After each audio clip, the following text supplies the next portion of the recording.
Itong inyong Tia Deli.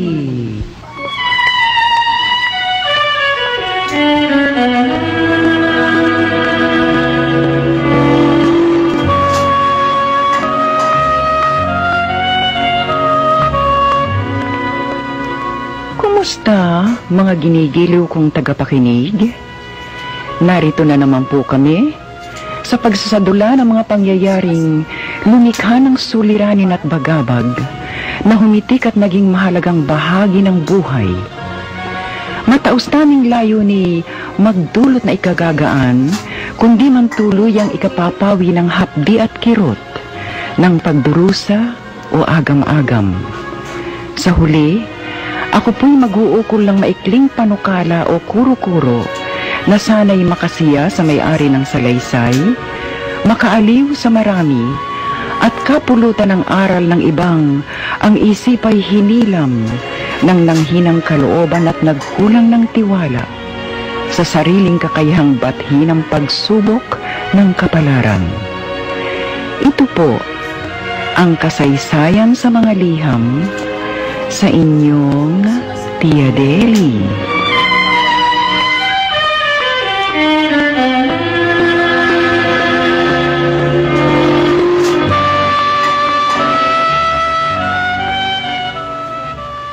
May salita sa wikang Ingles, if you can't fight them, join them.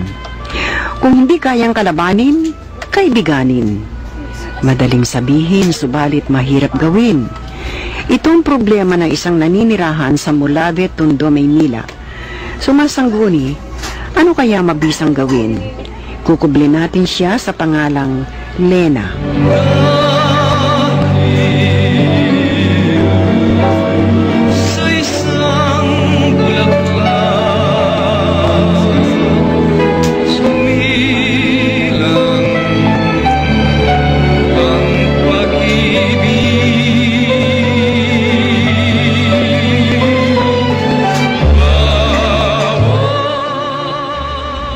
Dear Tia Deli, 4 na po ang aking anak.